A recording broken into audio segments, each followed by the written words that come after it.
Ребека ме прашуваше неколку пати за тема, за ово, но немав некоја тема да ви кажам искрено, онака наслов да ви дадам. Се што има беше еден текст кој Господ ми го стави на срце за оваа недела. Ќе почнам со ова. Во прво и во второ одделение уче во едно село се вика Моноспитово. Додека бев прво и второ одделение, тука беше распад на Југославија и тука некаде во тој процес дојде демократијата. Арнамо мојата учителка, која се викаше Рахилка, не го знаеше тоа дека се распаднала Југославија, дека дошла демократија, она се тераше по старо. Значи во класот, освен дневникот и таблата, имаше и прачка која беше составен дел од едукацијата. Тоа е тоа, јас се сеќавам на тоа. Секогаш кога ќе ослужам зборот учител или учителка, ми текнува на мојата учителка која се плашев многу од нејзе. Таа беше онака строга, збореше многу отсечно и да не ја разбереш ќе мора да се преправиш дека ја разбираш, пошто прачката лета. Некој од тој збор на учител или учителка помина низ процес на откупување и исцеление, кога почнав да ја читам Библијата посериозно и кога видов дека Исус го викале учител, учителе. Ама Исус некако по-демократски се однесуваше со неговите ученици, бил помилозлив, бил многу подобар, ги штител, представен е така помилозлив, посебно према своите ученици. Мојата учителка беше обратно. Она ми изгледаше помилозлива према другите, ама према незините ученици, она беше ептен страшна. Вајда мојата перспектива така изгледала жената, иначе била добра. Само, читајќи ја приказната за денешниот дел од Библијата што ќе го читам сега, можам да ја почувствувам таа незгодна тишина во присуството на учител. Ме потсеќа на ситуацијата кога мојата учителка Рахилка беше изнервирана. Го видов Исус во едно такво светло, кога му е веќе преку глава. Сте го видели ли Исус таков? Кога му е преку глава веќе. Ма не може веќе да разбере кај се наоѓа. Кога поучува иста лекција по кој знае кој пат. И овие никако да разберат. И сега веќе не е ни многу фин во објаснувањето. Едноставно нема веќе онака убав метод на разбирање, знаете, 5 чекори за побрзо да разберат децата. Не веќе нема филтер, веќе е многу строг. Исус овде, како што кажав, малку потсетува на мојата учителка и овде веќе му е смачено. Зарем веќе не разбравте што е со вас работава? Зарем се уште не можете да разберете кога ви го кажувам тоа? Исус ги кажува токму овие зборови. Денес ќе читам Евангелие според Марко, 8 глава, 14 до 21 стих. И ќе можете да го следите текстот горе на екраните. И вели вака, може да станете да го читаме библискиот текст. А тие пак, се мисли на учениците, беа заборавиле да земат леп. Еве како Марко го почнува овој дел. Заборавиле да земат леп, тоа е важно. И во коработ има само еден леп. Тој им заповеда и рече: внимавајте, чувајте се од квасот фарисејски и квасот Иродов. И си размислува меѓу себе велејки: тоа е затоа што немаме леп. А Исус, кој ги разбра, им рече: зошто зборувате за тоа што немате леп? Зар уште не знаете и не разбирате? Уште ли е скаменето вашето срце? Очи имате, не гледате ли? Уши имате, не слушате ли? И не помните ли? Тоа ме потсеќа на мојата учителка малце, да бидам искрен. Кога ги раскршив 5 телеба за 5000 души, колку полни кошеви со парчиња собравте? Му рекоа 12. А 7 за 4000, колку кошници со останати парчиња собравте? Ти одговорија 7. И им рече: па како тогаш не разбирате? Амин. Може да седнете. Малку незгодна тишина. Верувам дека во овој случај се слушале брановите како плискаат по коработ и веројатно сите изгубиле апетит, веќе не им се ни јаде, не е ни важно што немаат леп во коработ. Тоа е тоа. Исус е изнервиран. Па и тој еден леп што го имале останал, никој не го ни јадал, зашто немаат ни апетит веќе. Тоа што му претходи на текстот е чудото со преумножувањето на лебот и рибите и хранењето на 4000 луѓе. Тоа всушност е втората толпа која Исус ја нахранува со премножување на лебот. Исус претходно нахрани 5000 луѓе. Во меѓувреме, после 5000 луѓе одеше по вода, истера легија демони од оној кој живееше кај гробиштата што кинал ланци, исцели глувонем, ја исцели ќерката на жената сирофеничанка, а во истиот момент со чудото кога ги нахрани 4000, фарисеите бараа знак од него за да му поверуваат. И се случува сега ова што се случува. Можам дури да го почувствувам набојот во целата ситуација во коработ. Исус овде користи еден термин кој се вика скаменето срце. Скаменето срце. Тоа е диагноза на секој човек кој не го сретнал Исус и кој не го слуша неговите зборови и не го следи Исус по патот по кој оди. Тоа е светот и состојбата на човекот пред Исус. Бог дојде да се справи токму со тој проблем. Вчера го читав посланието до евреите и можев само да бидам воодушевен како писателот на посланието до евреите се справува со тоа многу мајсторски да им објасни на евреите како тоа Исус што го направи на крстот и новиот завет кој го објави не е во спротивност на објавата која Бог веќе ја дал на светот преку Израел во Стариот завет. Секако бидејќи се работи за посланието до евреите, целото послание изобилува со цитати од Стариот завет. Јас сум повторно воодушевен како прв пат да го читам тоа послание, на кој начин тој писател на тоа послание го вткајува Стариот завет, сите ветувања дадени од Бог токму преку пророците и со делото на Исус Христос. Ги испреплетува на еден таков начин што се нераздвоиви. Дека Божите делување од Стариот завет и во Новиот завет преку Христос, тоа е едната иста мисија. Тоа не е план А и план Б, туку е тоа Исус исполнувањето на примарната мисија која Бог ја имаше, која отпочна преку израелскиот народ. Како тој писател го вткајува тоа послание, како ги користи сите тие символи, како ги користи сите тие алегории па и функции кои ги има во Израел од почетокот до сега. Го спомнува првосвештеникот, го спомнува храмот, го спомнува олтарот, ги спомнува сите тие работи, го спомнува јагнето, ја спомнува жртвата, крвта, ги спомнува сите тие символи. Го проткајува целото тоа послание, сите тие старозаветни символи преку тоа што Христос го направи на крстот. И тој тоа го прави вистински, мајсторски. Всушност, доколку Исус не го направеше и не го поминеше тоа што го помина, тој кажува, едноставно како и другите месијански обиди, немаше воопшто да одговара со Божјата објава дадена и ветена во Стариот завет. Исус се вклопува совршено со Божјата објава во Стариот завет.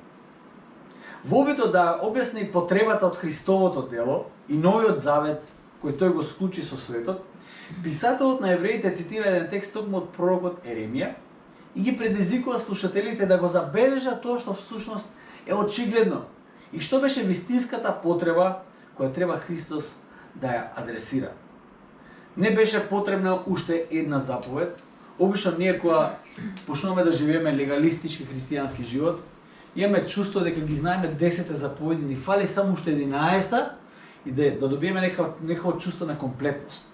Дека сме направиле нешто во животот, дека веќе сме доволно добри.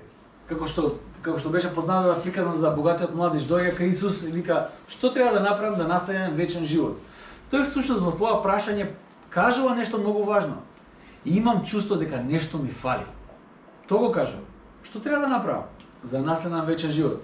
Исус му вика: "Почитувај ги заповедите." Вика: "Се до тоа го правам, но уште на некој начин кажа уште една заповед ми фали." Исус вика: "Знаете ли што? Не ти фали уште една заповед. Проблемот се наоѓа на друга адреса." А каде се наоѓа проблемот го адресира и писателот до евреите со тоа што го цитира и Еремија, но го цитира и Исаја. Евреите 8 глава 7 до 13 стих вели вака: "Зошто? Ако првиот завет беше без недостаток, тогаш немаше да се бара втор. Но укорувајќи ги вели, и сега го цитира Еремија, ете идат денови, вели Господ, и со домот Израелов и со домот Јудин ќе склучам нов завет. Знаете, зборовите стари нов завет толку ни се вдомире на нас, што ние не гледаме никаква голема работа од тоа. Но ако сте евреи, ако целиот ваш идентитет се темели на заветот кој Бог го склучил на планината со Мојсе, преку посредникот Мојсе, ако целиот идентитет ваш зависи од тој завет, кога пророкот Еремија кажува ќе склучам нов завет со вас, тоа значи нов идентитет. Тоа значи еден нов пресврт во односот со Бог. Тоа е еден нов момент кој Бог го носи во созданието. И тоа е голема работа. Тоа исто како да кажеме на 8 септември 2025 година Македонија веќе нема да постои, ќе станеме друга држава. Мислам дека властите тоа нема мирно да го поднесат. Мислам дека ќе биде револуција. Што се случува? Што значи тоа? Што ќе биде со нашиот идентитет? Нашиот вековен идентитет. Што правиме со тоа? Еремија кажува, Еремија ја дава таа објава. Ете идат денови, вели Господ, ќе склучам нов завет. Но не таков завет како што склучив со татковците нивни во денот кога ги фатив за рака за да ги изведам од земјата египетска. Зашто тие не останаа во мојот завет и јас ги остави, вели Господ. Но овој завет што ќе го дадам на домот Израелов во оние дни, вели Господ, ќе ги врежам законите своји во мислите нивни и во срцата нивни, ќе ги напишам и ќе бидам нивни Бог, а тие ќе бидат мој народ. И ниеден нема да го учи својот ближен и ниеден братот свој, познај го Господа, зашто сите од мал до голем меѓу нив ќе ме знаат, бидејќи ќе бидам милостив кон нивните неправди, а за гревовите беззаконија нивни нема веќе да се спомнува. Нов завет. Нов завет кој нема да биде напишан на камените плочи, туку ќе биде напишан каде? На нивното срце.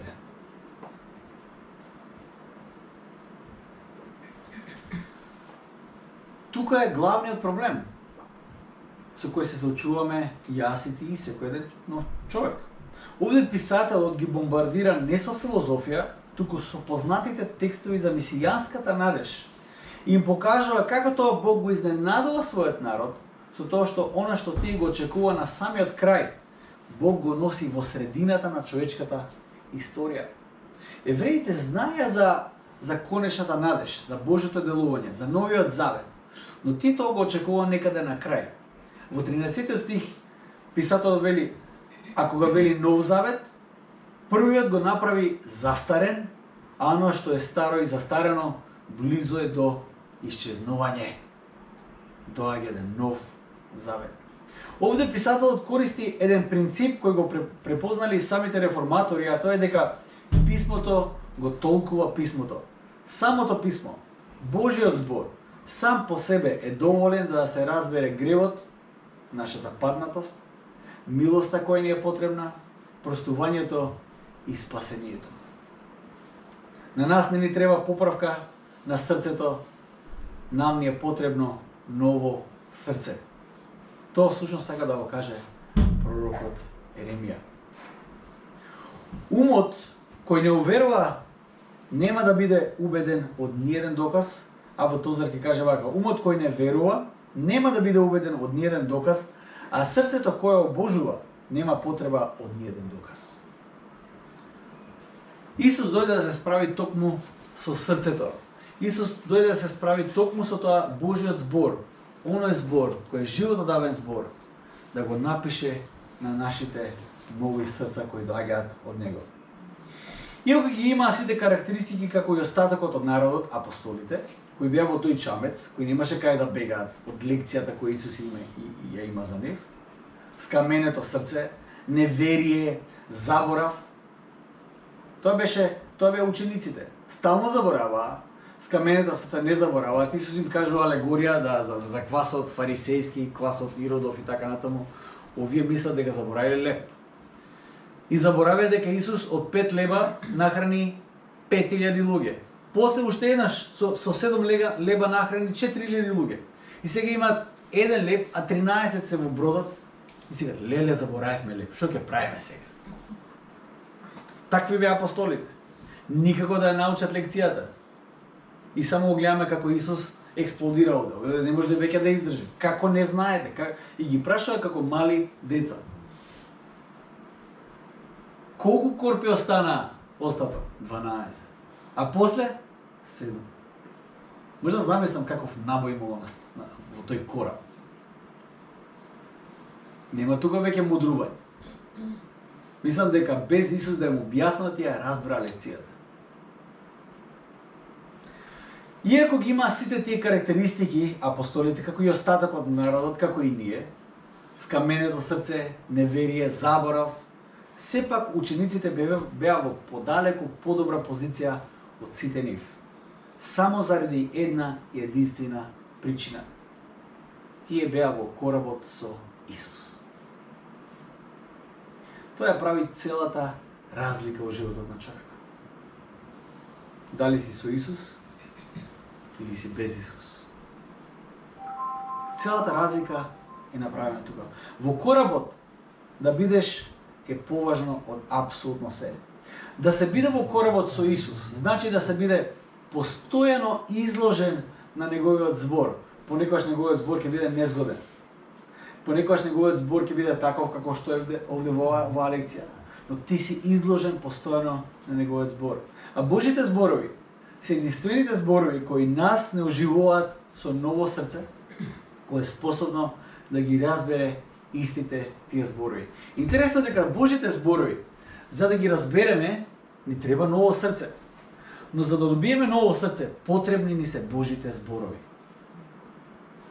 Да се изложиме на Божите зборови, значи да го добиеме тоа ново срце од Господ, кој може повторно да ги разбере тие Божи зборови кои ни дават еден нов живот. Христовото просветлување ни е потребно секој ден. Има премногу гласови во светот кои зборуваат околу нас. Ние сме постојано обкружени со галама. Имате инфлуенсери кои кажуваат како вистински се живее животот, кои продукти треба да се користат, како треба да го уредите домот, не знам, кој фитнес режим да го употребите, што треба да правите, колку да трчате, што да јадете, што да не јадете и така натаму. Имате луѓе од најразлични области кои освен како да живеете, ќе ви зборуваат и за тоа како да ги воспитате и одгледате децата. Имате секакви луѓе кои ви кажат, ова треба да го знаете за да ги воспитате децата. Многу од тие гласови, не сите, некако се обидуваат да го сузбијат Божиот збор од јавниот дискурс на многу начини. Ќе го постават, на пример, на кантарот за релевантност. Дали Божиот збор е релевантен денес? Ќе кажат, напишане пред 2000 години. Што има да ми каже денес за мене, за модерното воспитување на децата? Божиот збор има ли нешто да каже? Веројатно нема. Порво да прочитаме некоја книга, да слушаме некој кој е специјалист за таа работа. Што може Божиот збор да ми каже за модерните проблеми со кои се соочуваме? Може би ќе го предизвикаат Божиот збор со содржината. Ќе кажат, Божиот збор не оди длабоко во тоа да ти даде јасни чекори за многу модерни предизвици. Ќе кажат, збори нешто, но тоа е се површинско и нејасно и многу нешта може да се разберат на повеќе начини и така натаму и така натаму. Ќе го предизвикаат Божиот збор со положбата на Божиот збор во секуларното општество. Тоест, каде му е местото на Божиот збор во секуларното општество? Во модерниот свет. Мислам дека црквата најчесто паѓа на овој тест. Најчесто. А тестот е следен. Духовноста е приватна работа. Се живо е јавно, веќе и сексуалноста е јавна, апсолутно се е јавно, ама духовноста е најприватната работа која може да постои. Не се мешај во мојата духовност, нема се мешам во твојата духовност. Не се работи за тоа дека секој проблем има свој пасторален пристап, затоа што има. И со тоа секој проблем на некој начин е уникатен, зашто треба пасторално посебно да се адресира.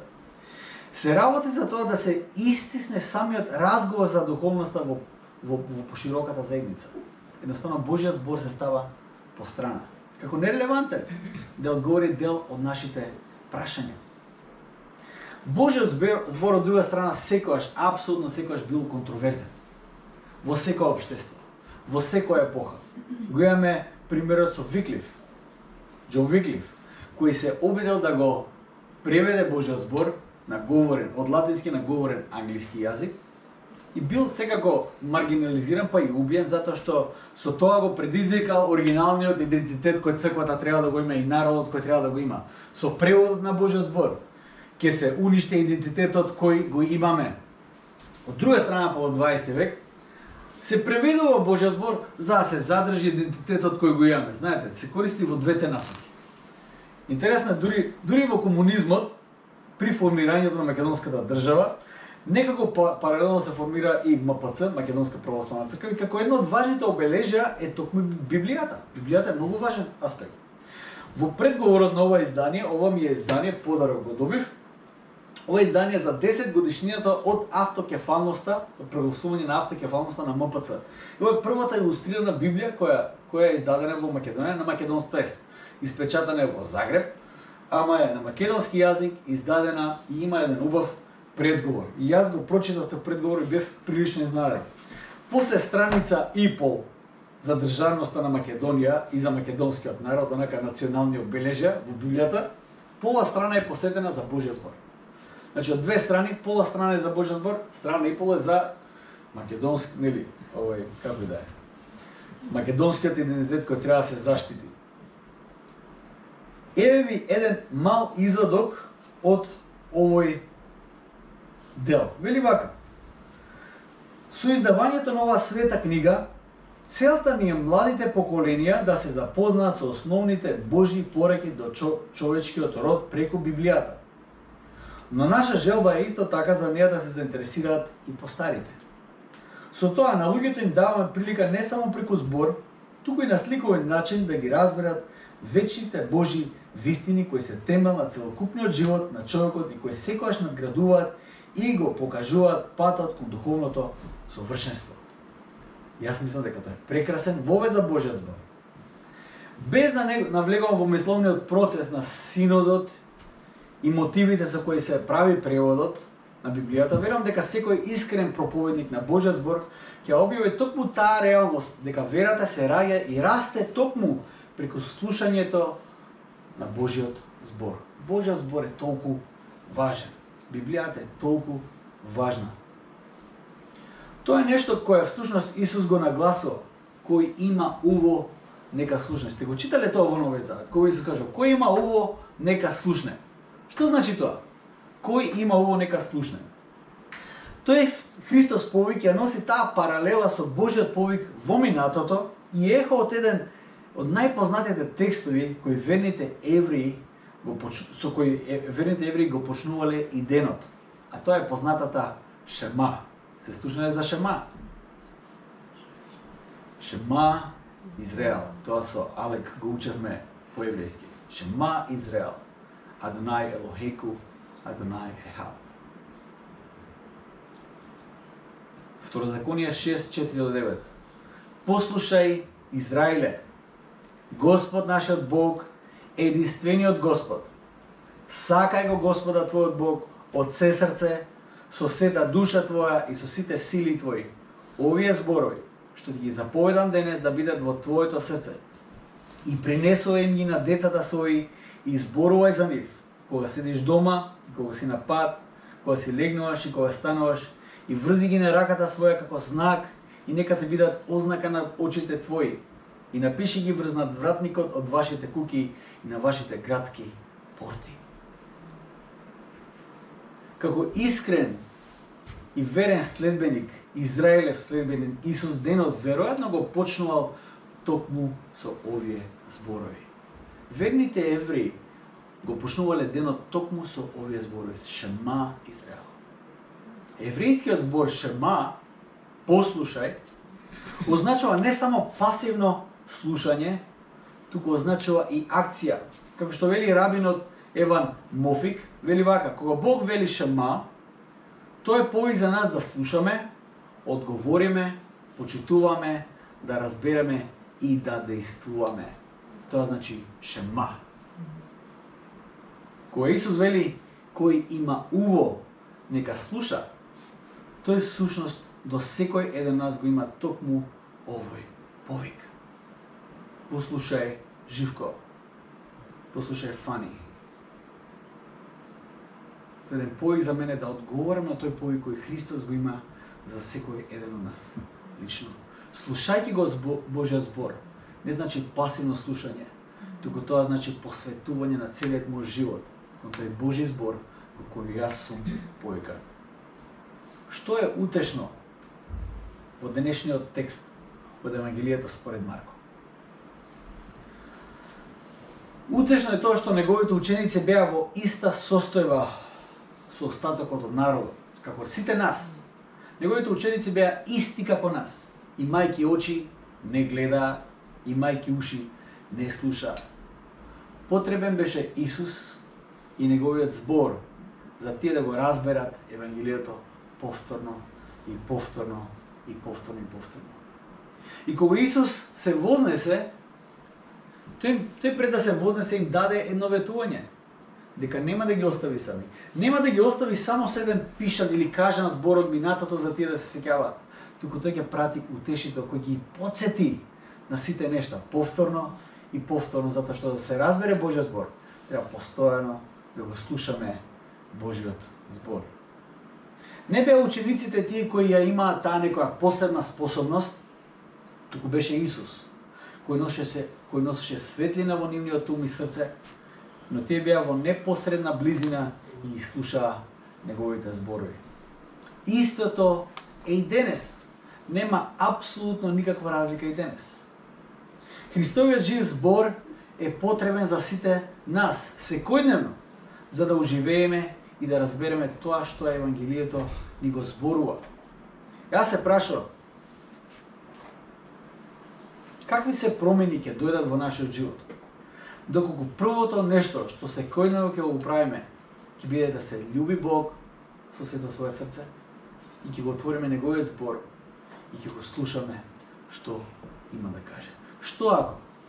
Јас се прашувам, како ќе изгледам јас, како ќе изгледа оваа црква, ако секој еден од нас поединечно, првото нешто што го правиме секој ден од сабајле кога ќе станеме, дури пред кафе си свариме, ќе го љубиме Бог и ќе го отвориме неговиот збор, да го слушаме денес што Господ има да ни каже.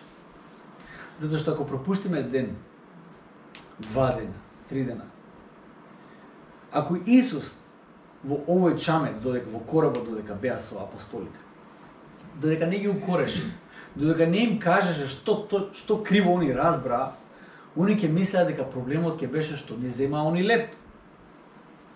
А проблемот беше сосема друг.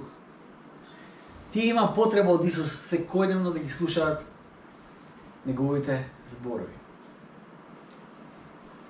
Разбирањето на Божиот збор бара од нас секојдневно изложување на тој Божи збор. Ќе го прочитаме вториот дел од предговорот на ова прекрасно илустрирано издание. Вели вака: Драги наши духовни чеда, секој наш верник неизоставено треба не само да ја прочита оваа книга, туку и постојано да ја чита. Значи, ако некој од поповите или православните ви каже, ние не треба да ја читаме Библијата, ги кажете вака се. Има едно издание од 77 година, по повод 10 годишниот јубилеј, пишува другачие. И е благословено од архиепископот Охридски Македонски Доситеј. И е благословено од синодот. Не само да ја прочита оваа книга, туку и постојано да ја чита, бидејќи само преку неа ќе може да се запознае со вистините на православната христијанска наука, која му отвори вратата на спасението. Влезете низ тесната врата.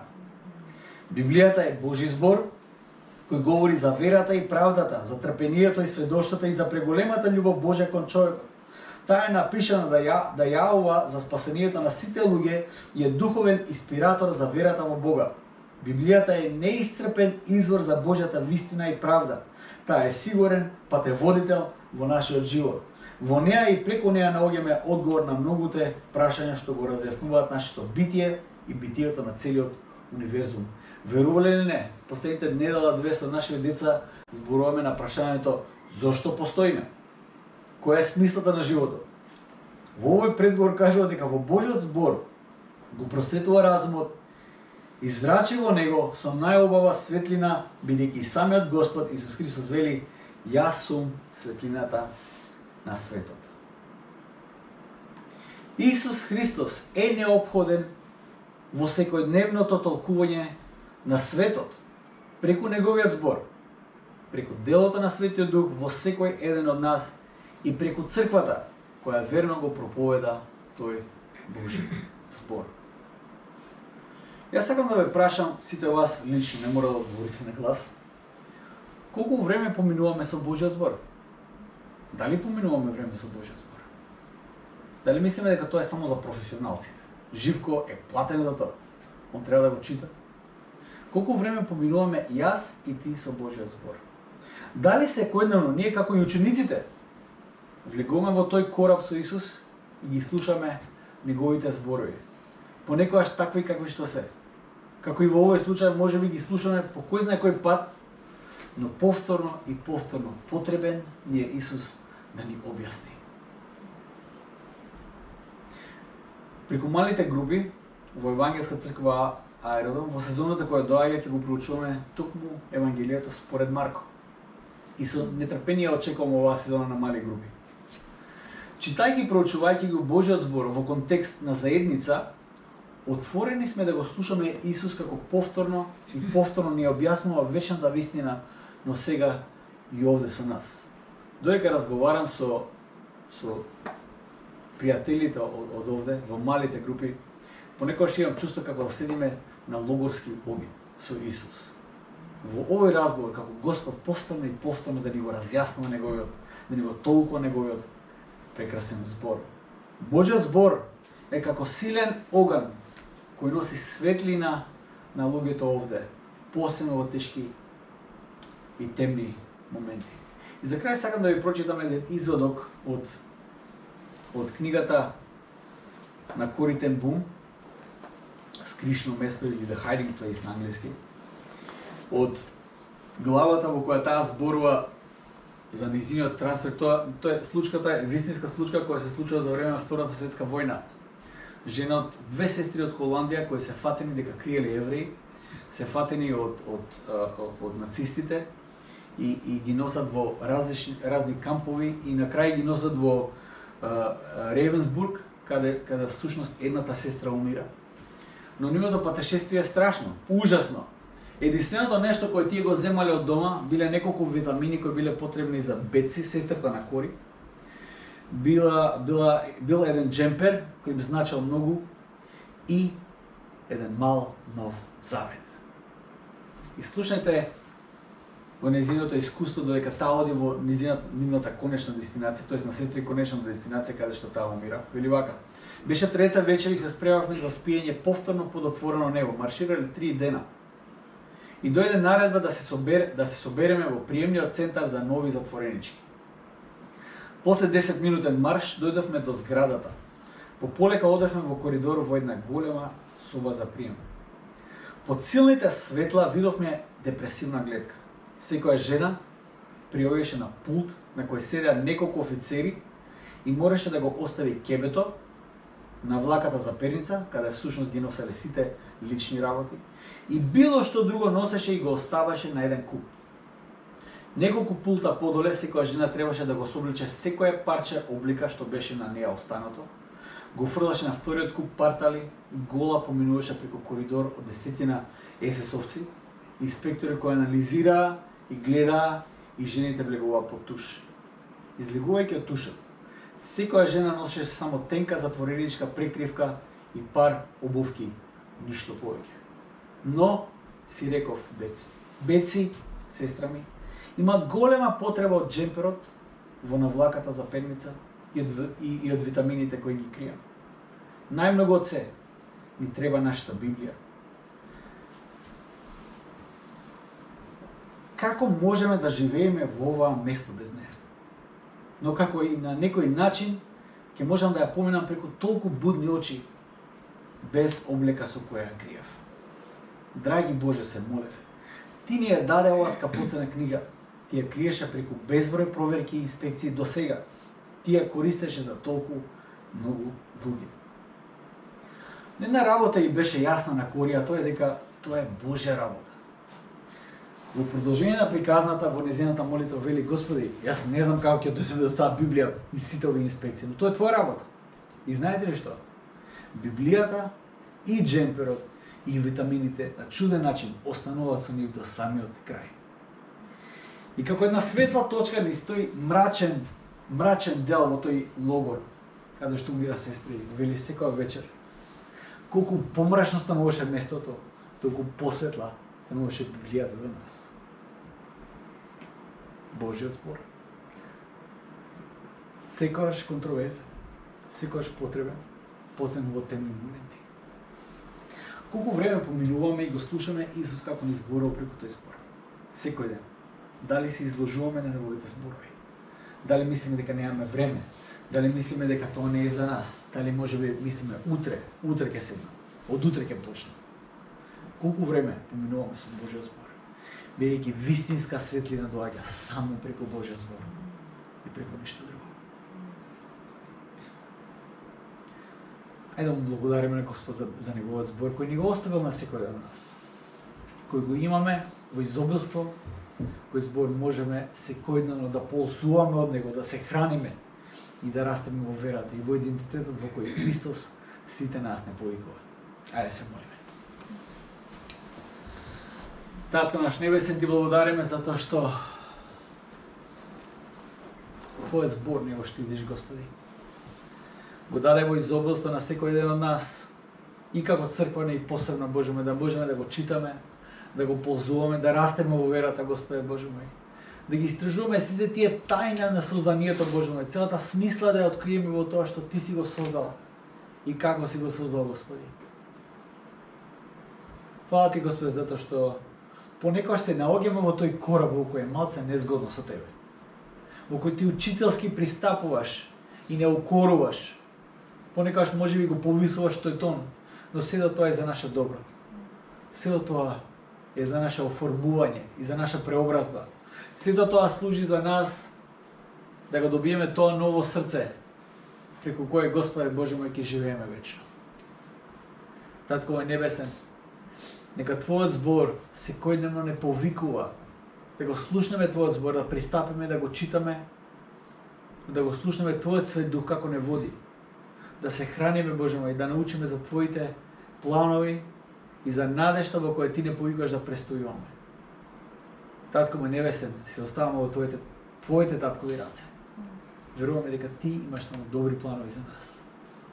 Благословен е, Боже мој, со Твојот благослов, со Твојот збор, со Твојата благодат, Господи, секојдневно и најмногу од се, со Твојот свет дух кој ќе не придружува низ сите животни патишта.